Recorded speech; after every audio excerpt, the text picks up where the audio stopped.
best speakers start with a story, and I'd like to be one of those, so I'm going to start with a story. There was a village that didn't have a well or any source of water except for a river running by not too far away. And so every day, one of the people in the village, could be a man, could be a woman, imagine either as you like, was tasked with going down to the river to fill up 2 buckets with water, bring the water back to the village, and then go get more water until everyone in the village had sufficient water. And every day when this person went down to the river, he or she filled both the buckets, walked the path to the village, but by the time they got to the village, the bucket on the left was still full, but the bucket on the right was only half full. And after thousands of trips like this, the bucket on the right started to get truly depressed, and really finally decided, fortunately, to speak out about their depressed condition, always a very good thing to do. So on a particular morning when this person walked down to the river, the bucket on the right said, "Look, I got to talk to you about this. I'm so depressed. Every day when you carry both of us full back to the village, my brother on the left gets there and is still full, but when I get there, I'm only half full. And I'm contemplating suicide, I have to tell you. It's terrible. Bucket side. And so the person tasked with carrying the water says, I hear you, I hear you. Just do me a favor, make one more trip with me, and I'm going to ask you some questions along the way." So the bucket on the right says, "Oh, okay. So the next morning, they go down to the river, person fills up both the buckets, and on the trip back to the village, the person says to the bucket on the right, "Look on the left side of the road, what do you see?" Bucket on the right says, "I don't see anything, just side of the road." Person says, "That's correct. Now look on the right side of the road, what do you see?" Bucket says, "Hundreds and hundreds and hundreds of flowers." And the person says, "That's your doing. You simply haven't quite understood your purpose in life." And of course, I tell you this story because for 2 reasons. One is you can use it to start any speech you ever make in your life. Because no matter who you're talking to, they invited you having something to do with their purpose. Many times they're a little bit sometimes wondering, are they achieving their purpose? Are they on the right path, etc.? And the second reason is because of all of the gatherings that I've ever been to, labor is one of those who is most thoughtful about its purpose. Really, I think, understands what it's about.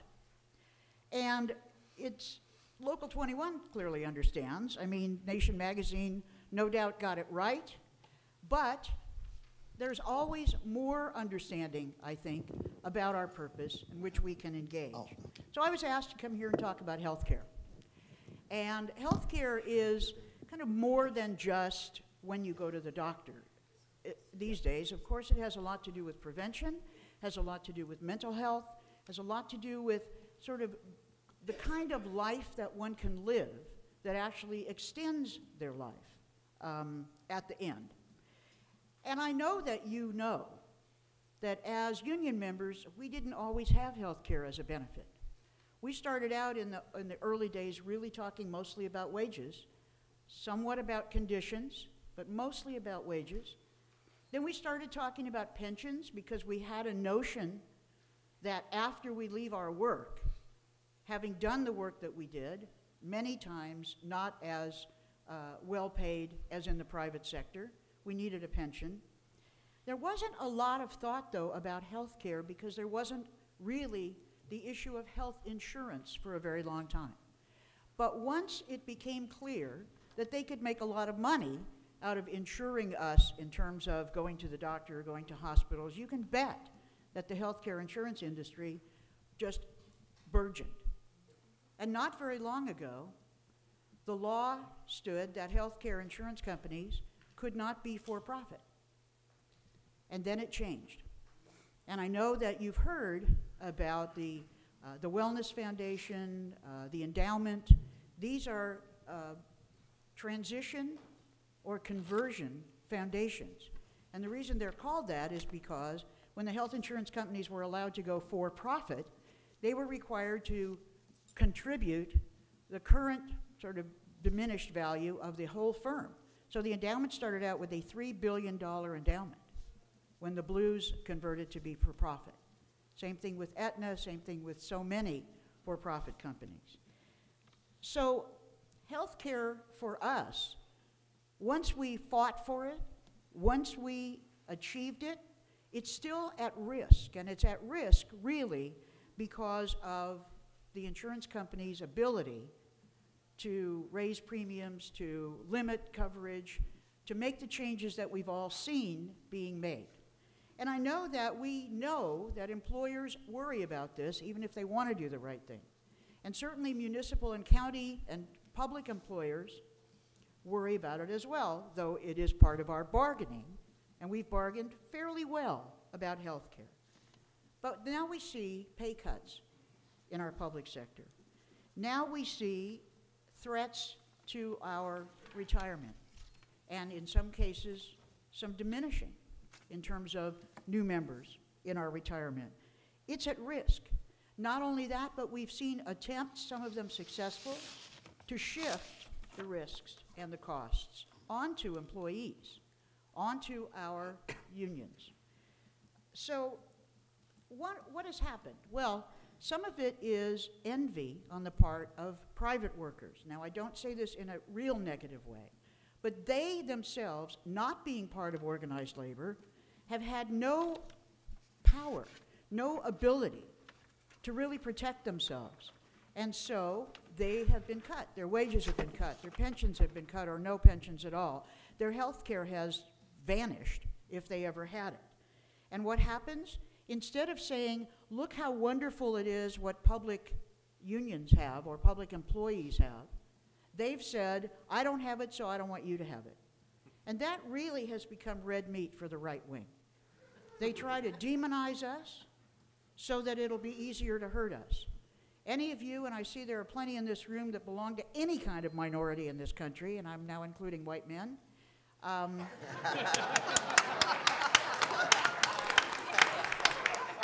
No joke, I'm being inclusive, okay? I mean, you know, hey, that's who I am. So you know that the first step to being able to do something bad to some group of people is to demonize them. I don't care if it's, quote, welfare mothers 35 years ago, where they started talking about how, you know, lazy everybody was. Now it's about public workers. Do you not hear the same thing? And you know how untrue it is. So it has been difficult to protect us, because not only is the private sector saying, if I don't have it, why should they have it? But also, we are being demonized consistently. And I include myself, because I have been a public, I guess they call them public servant or whatever, servant worker, servant leader, I don't know what the language is today. They don't blame the insurance companies for charging too much. They blame us for having health care. They don't blame the fact that we didn't work for a whole lot of money and now we need this pension, which isn't all that much anyway. No, they blame us because 3 of us got a great big pension and 3 million of us didn't. But let's not talk about, you know, the 3 million. So what's the answer? Well, you already know the answer, because you are a labor union. The answer is you need to join with others to push for what we want, especially in health care. You heard that I carried a bill twice, got it to the governor's desk, to establish what people are calling single payer, which is really kind of operates like Medicare for everybody in California. How many Medicare qualified people here? That is over 65. Anybody? Okay, I'm Medicare qualified, and I can tell you I was so relieved on my 65th birthday that I never again had to worry about health care. You know, really. And you can go to whatever doctor you want. You go to whatever hospital you want. I mean, it is truly universal, and not just universal for those of us in the age group, but universal in terms of what you can achieve. Unfortunately, it doesn't cover dental, which as you get older is kind of a serious consideration, or your eyes, you know. But it is a good thing. So I wanted there to be the ability for everybody in California to be covered by affordable health insurance. And organized labor has always demonstrated that concerted action is what is needed and what it takes, and frankly, what works in order to secure rights and benefits. This healthcare struggle, this is the same struggle. And we can't let it slip away. And I know you don't want to, but it is true that after a while we started to take our healthcare coverage for granted. It's something we got through the union. Of course, we did it through collective bargaining, but you know, it's there. You don't think about it not being there. And yet, you have to. I want you to consider that we will still have to struggle in this area, because standing still on this is like going backward. We need to continuously, you know, keep our eyes on the prize. And that means we have to work together to get the profit out of the healthcare system, because that's what's killing it.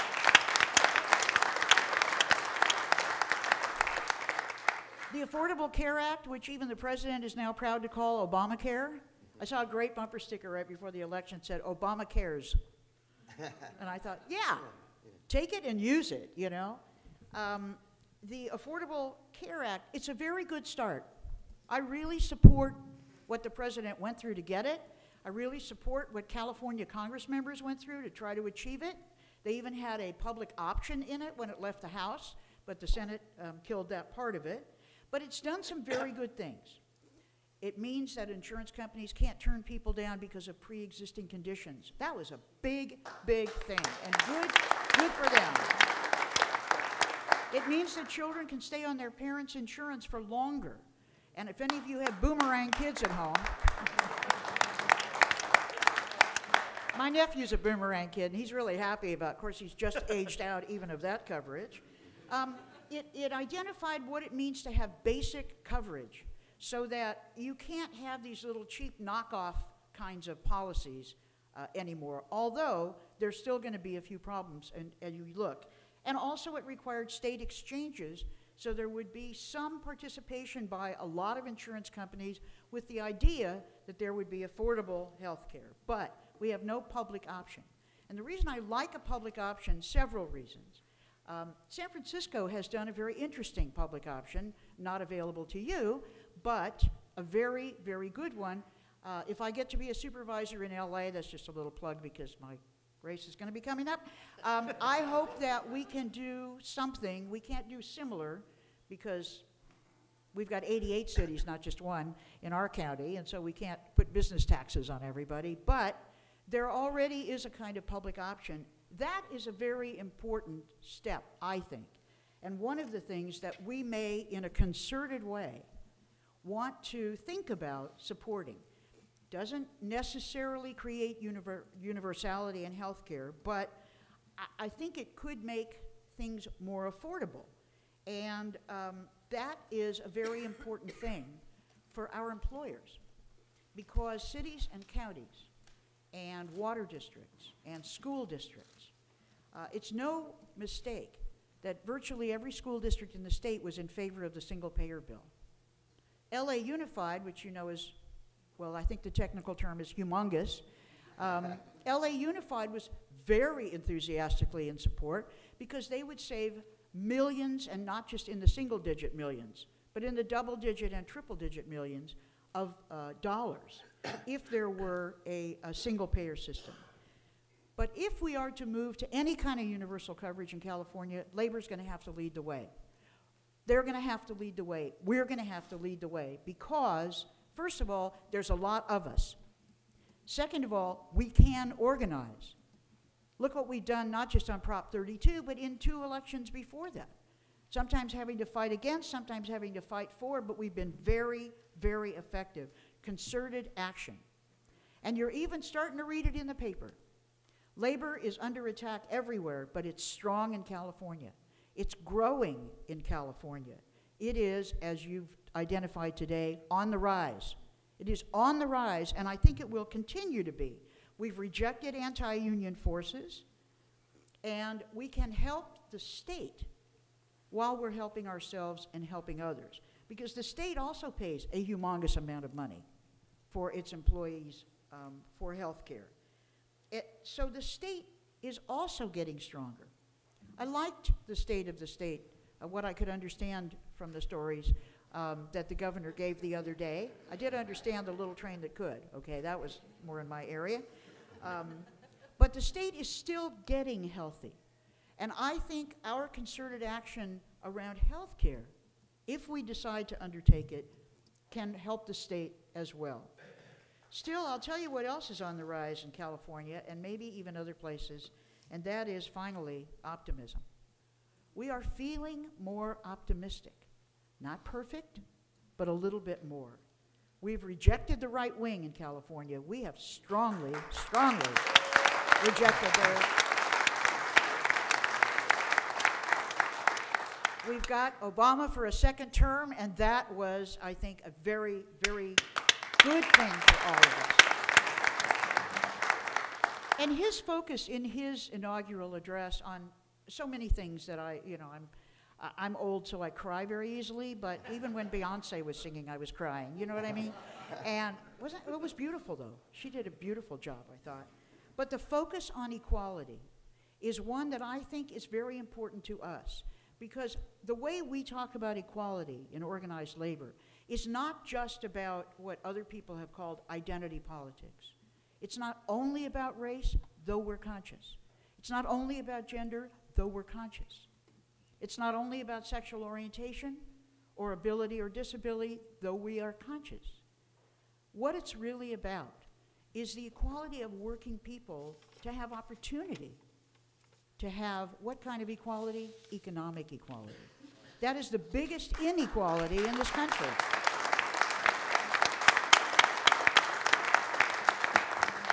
So if you see health care and the provision of health care as a very, very basic element of economic equality, the ability to have it, to not worry about it, to be able to know that it's paid and that it covers sufficiently for the things that we need. Because now there are big costs. And even under Obamacare, the insurance companies, although they're required now to spend a significant amount of money on direct payment for services, which they call medical losses. Did you know they call the money that they pay for your care a medical loss? They do. And then the 20% that they're allowed to spend on marketing and dividends and profit and all that stuff, that's not called medical loss. Only you and I are called medical losses. But there would be big savings to us and, frankly, to our labor organizations from universal health care. Big savings to cities and counties, and as I said, to all the districts. If we take the profit out, it's much more affordable and efficient. So let me close also with a story, because every time I speak to a group, or even more important, every time I listen to a speaker, I wonder, yeah, but we're not in charge of everything. Is it really possible for us to do it? And I'll tell you, I think it is. And the reason is, it comes out of a story that became a movie that is one of my very favorites, and that's The Wizard of Oz. But I see The Wizard of Oz as a slightly different kind of story. First of all, it's a story about a very diverse group of entities. I mean, talk about diversity, okay? You got a scarecrow, you got a tin man, you got a lion, you got a little girl from Kansas, and you got a dog. I rest my case. So it's a very diverse set of entities. And what draws them together is their feeling that they're all deficient in some way. They're all missing something that they really need. They don't know if it was taken away from them or whether it's inherent, but they know what they need. But they don't think they can get it themselves. They come to believe that they have to go on a very dangerous journey in order to ask a very powerful other entity to please give them what they need. And so they set out on this journey, and we notice while we're watching, they already seem to be exhibiting the stuff that they think they're missing. Brains and heart and courage, just in order to get to Oz. And they get to Oz and they knock very loudly on the door, and they're admitted. I didn't see anybody else get in. They kind of talk their way in. And then they demand to see the wizard, and they're told, no, the wizard doesn't see anybody, but they managed to get an audience. Unfortunately, in the meantime, Dorothy and Toto are kidnapped by the Wicked Witch of the West. Women, we'll talk about this witch symbol some other time. Okay. So the Scarecrow and the Tin Man and the Lion line up in front of this powerful image of the Wizard of Oz. Lots of smoke and noise and lights and, growling voice.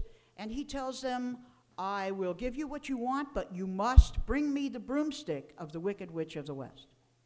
So they set out on yet another dangerous adventure, and they managed to get into the witch's castle, and they even rescue Dorothy and Toto, and they kill the witch, kind of accidentally, actually, because who knew she was going to melt if you threw water on her? I mean, the Scarecrow's on fire. Of course, it made sense to throw some water, and just, there she goes. But the witch is gone. They've got the broomstick. They go back to the wizard, and again, they're just incredibly intimidated. You can hear the Tin Man's knees knocking together by this mesmerizing view of power. And everyone is completely paralyzed except for Toto, who's very curious, who goes over because he notices there's something over here hidden by a curtain. And he pulls back the curtain, revealing an old guy turning a lot of dials and making all the noise and the lights go flashing and whatever. I used to say, that's Sacramento.